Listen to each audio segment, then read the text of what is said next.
Pemirsa, pengakuan M. Nazarudin yang menyebutkan skandal suap Wisma Atlet melibatkan petinggi Partai Demokrat dan sejumlah anggota DPR mulai terungkap kebenarannya.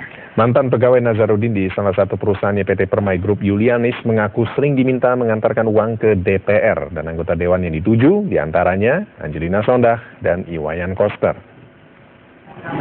Nama anggota DPR Angelina Sondah dan Iwayan Koster kembali disebut dalam sidang perkara dugaan suap pembohongan Wisma Atlet di Pengadilan Tindak Pidana Korupsi Jakarta Rabu siang. Setelah terdakwa suap Wisma Atlet Muhammad L. Idris dan Mindo Rosalina Manulang, kini mantan bawahannya Nazarudin di PT Permai Group, Julianis, juga menyebut nama Angelina Sondah dan Iwayan Koster. Pengakuan itu disampaikan Julianis saat menjadi saksi Muhammad L. Idris dan Mindo Rosalina Manulang dalam dua sidang berbeda. Julianis mengatakan Mindo Rosalina memiliki jaringan khusus di DPR, khususnya dengan Angelina Sondah dan Iwayan Koster. Keduanya menjadi penghubung Rosa dalam proyek pembangunan Wisma Atlet di Palembang, Sumatera Selatan. Julianis mengaku Mindo yang juga mantan anak buah Nazarudin pernah memintanya menyediakan dana bagi anggota DPR, Kemenpora, dan PU demi melancarkan proyek Wisma Atlet. Angelina Sondah. Kalau Wayan apa? Wayan Koster. Wayan Koster. Ya. Apakah dua orang itu sering ketemu dengan terdakwa? Saya kurang tahu, Pak. Tidak tahu. Pengakuan Julianis cukup membuktikan peran kunci Nazarudin untuk membongkar anggota dewan yang terlibat perkara suap Wisma Atlet itu. Ketua LPSK Abdul Haris Semendawai mengatakan Nazarudin harus dilindungi bila ia merupakan saksi kunci untuk mengungkap pelaku lain.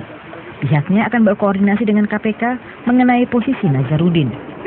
Kita koordinasi ya dengan KPK untuk melihat sejauh mana peran Nazarudin sebagai saksi kunci untuk tersangka-tersangka yang lain. Karena pintu masuk keterlibatan LPSK itu harus dalam posisi dia sebagai saksi, bukan sebagai tersangka. Nah, karena itulah kita ingin berkoordinasi dengan KPK untuk memastikan apakah selain sebagai tersangka, dia juga sebagai saksi kunci untuk tersangka atau terdakwa-terdakwa yang lain. Pengamat hukum Johnson Panjaitan tegas mengatakan, kasus Nazarudin harus terus dikawal sehingga perkara ini tidak menjadi perkara tertutup. Johnson mencontohkan pengakuan Galuh Tambunan selama persidangan, namun diabaikan pengadilan karena tidak ada dalam BAP.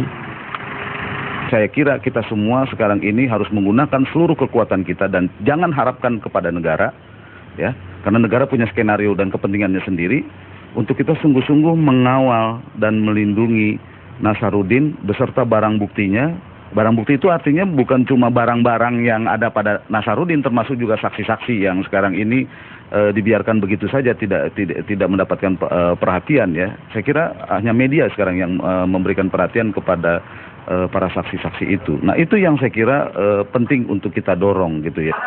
Kekhawatiran atas keselamatan Nazarudin juga disampaikan Ketua Komite Etik KPK Abdullah Yahya Mahua. Menurutnya Nazarudin sangat mungkin dibunuh seperti aktivis HAM Munir karena memiliki informasi yang bisa membahayakan orang-orang tertentu. Tim Liputan